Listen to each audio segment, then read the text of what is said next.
Friends எல்லாருக்கும் வணக்கம். இப்போ நான் தக்காளி சாதம் எப்படி செய்யறதுன்னு பார்க்கலாம் வாங்க. அதுக்கு தேவையான பொருள்: தக்காளி, பூண்டு, இஞ்சி, நறுக்கிய கொத்தமல்லி, நறுக்கின பூண்டு, நறுக்கின பச்சை மிளகா, இஞ்சி துண்டு, அதுக்கப்புறம் இஞ்சியை துருவி வச்சுக்கோங்க. அப்புறம் கொஞ்சம் சீரகம் சேர்த்துக்கோங்க. அப்புறம் மிளகு கொஞ்சம் சேர்த்துக்கோங்க. அப்புறம் ஏலக்காய் 2, ரோஸ் பூ, கல்பாசி, அதுக்கப்புறம் அன்னாச்சி பூ, கிராம்பு 2, பிரியாணி இலை எல்லாத்தையும் அடுப்பில் வச்சு குக்கரை வச்சு நல்லெண்ணெய் ஊற்றிக்கோங்க. தேவையான அளவு ஊற்றிக்கோங்க. நல்லெண்ணெய் சாப்பாட்டுக்கு நல்லாயிருக்கும். அப்போ இப்போ எண்ணெய் காஞ்சதும் இப்போ எடுத்து வச்ச பிரியாணி இலை, கல்பாசி இது எல்லாத்தையும் மொத்தமாக சேர்த்து போட்டுக்கோங்க. ஏலக்காய் கொஞ்சம் தட்டி வச்சுக்கோங்க.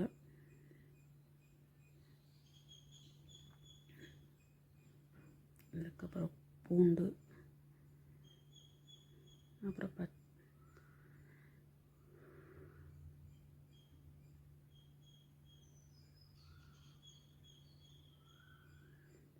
பச்சை மிளகா, நறுக்கி வச்ச பச்சை மிளகா எடுத்து போட்டுக்கோங்க.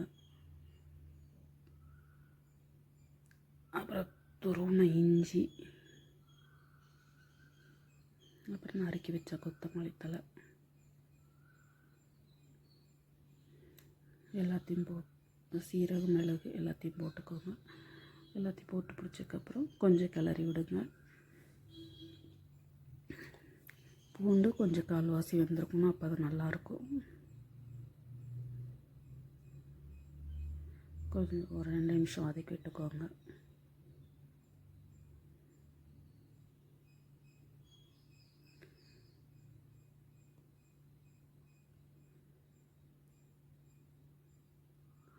அதுக்கப்புறம் நறுக்கி வச்சுருக்கிற தக்காளி பழத்தை எடுத்து போட்டுக்கோங்க.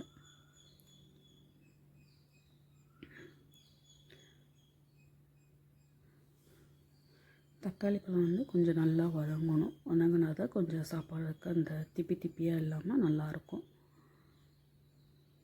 இப்போ தக்காளிக்கு தேவையான உப்பு போட்டுக்கோங்க. தக்காளி பழம் நல்லா வதங்கி கொஞ்சம் எண்ணெய் பிரிகிற ஸ்டேஜில் தான் நம்ம ஊற வச்ச அரிசியை போட்டுக்கணும்.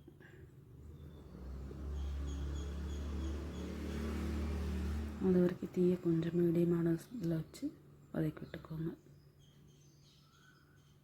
ரொம்ப வச்சாலும் அடி பிடிச்சிக்கும்.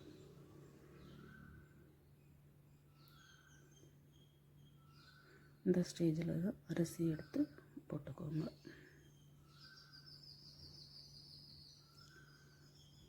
நான் 2 டம்ளர் அரிசி எடுத்தேன். எந்த டம்ளருக்கு எடுக்கிறோமோ அந்த டம்ளருக்கு 1.5 டம்ளர் தண்ணி வச்சா போதும்.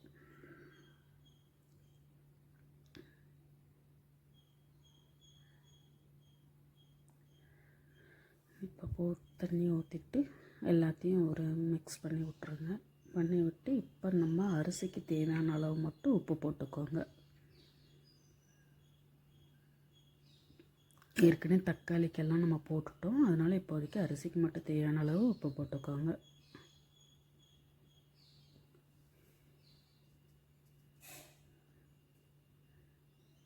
எல்லாத்தையும் போட்டு முடிச்சுட்டு ஒரு 2 கிளறி விட்டு, ரொம்ப இது பண்ண வேண்டாம், கிளறி விட்டு அப்படியே மூடி போட்டு மூடி வச்சுக்கோங்க.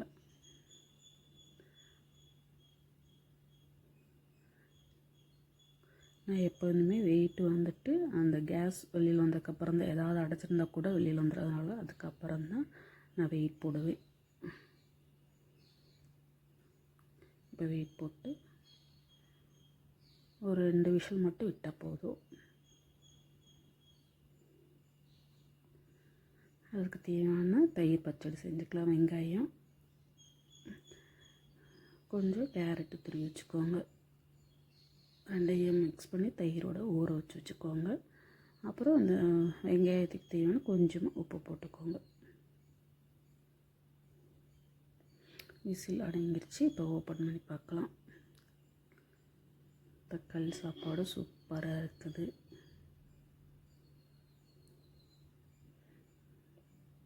செமையாக வந்திருக்குது. இதை நம்ம ஒரு அகலமான பாத்திரத்தில் போட்டு கலரணும்னா எல்லா மசாலாவும் மிக்ஸ் ஆகிக்கிடும். அதனால் நான் வந்து ஒரு அகலமான பாத்திரத்தை எடுத்து இந்த சாப்பாடை அதுக்கு மாற்றி அதில் போட்டு ரொம்ப கிளற வேண்டாம், ஒரு 2 கிளறி விட்டிங்கன்னா எல்லாமே மிக்ஸ் ஆகிக்கிடும். இப்போ சூப்பரான சுவையான தக்காளி சாப்பிட்டு பாருங்கள். தக்காளி சாப்பிட்டு செம்மையாக இருக்கும். Thank you friend.